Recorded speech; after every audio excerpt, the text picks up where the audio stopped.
ಒಂದನೊಂದು ಕಾಲದಲ್ಲಿ ಒಬ್ಬ ರೈತನಿದ್ದ. ಅವನು ಬಹಳ ವ್ಯವಹಾರ ಚತುರನಾಗಿದ್ದ. ಜೀವನದಲ್ಲಿ ಸುಖ, ಸಂತೋಷ, ಸಂಪತ್ತು ಗಳಿಸಲು ಪ್ರಾಮಾಣಿಕತೆ ಹಾಗೂ ಕಷ್ಟಪಟ್ಟು ದುಡಿಯುವುದೇ ದಾರಿ ಎಂದು ತಿಳಿದಿದ್ದ.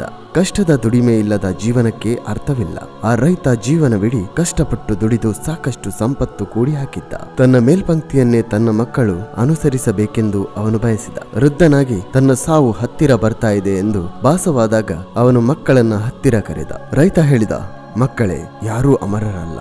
ನನಗೂ ಸಾವು ಬರಲಿದೆ.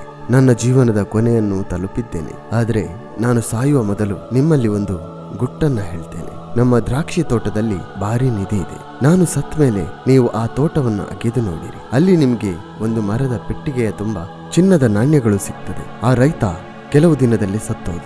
ರೈತನು ಸತ್ತ ಮೇಲೆ ಕೆಲವೇ ದಿನಗಳಲ್ಲಿ ಅವನ ಮಕ್ಕಳು ಹಾರೆ ಗುದ್ದಲಿ ತೆಗೆದುಕೊಂಡು ದ್ರಾಕ್ಷಿ ತೋಟವನ್ನ ಅಗೆಯತೊಡಗಿದ್ರು. ಅವರು ತೋಟದ ಎಲ್ಲಾ ಕಡೆ ಬಲು ಆಳಕ್ಕೆ ಅಗೆದರೂ ಯಾವ ನಿಧಿಯೂ ಸಿಗಲಿಲ್ಲ. ನಿರಾಸೆಗೊಂಡ ಮಕ್ಕಳು ನಿಧಿ ಹುಡುಕುವ ಕೆಲಸ ಬಿಟ್ಟು ಮತ್ತೆ ತೋಟದಲ್ಲಿ ದ್ರಾಕ್ಷಿ ನೆಟ್ಟರು. ಸ್ಥಳವನ್ನು ಚೆನ್ನಾಗಿ ಅಗೆತ ಮಾಡಿದುದರಿಂದ ಅಲ್ಲಿ ದ್ರಾಕ್ಷಿಯ ಬೆಳೆ ಭರ್ಜರಿಯಾಗಿ ಬಂತು.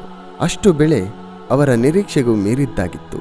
ಆ ವರ್ಷದಲ್ಲೇ ರೈತನ ಮಕ್ಕಳು ಶ್ರೀಮಂತರಾದ್ರು. ತೋಟದಲ್ಲಿ ಬಚ್ಚಿಟ್ಟ ನಿಧಿ ಇದೆ ಎಂದು ತಂದೆ ಹೇಳಿದ್ದರ ನಿಜವಾದ ಅರ್ಥವೇನೆಂದು ಮಕ್ಕಳಿಗೆ ಈಗ ಮನದಟ್ಟಾಯಿತು. ಇದರಿಂದ ರೈತನ ಉದ್ದೇಶ ಸಾಧನೆಯಾಯಿತು. ಅವನ ಮಕ್ಕಳು ದುಡಿಮೆಯ ಲಾಭವನ್ನು ಅರಿತರು.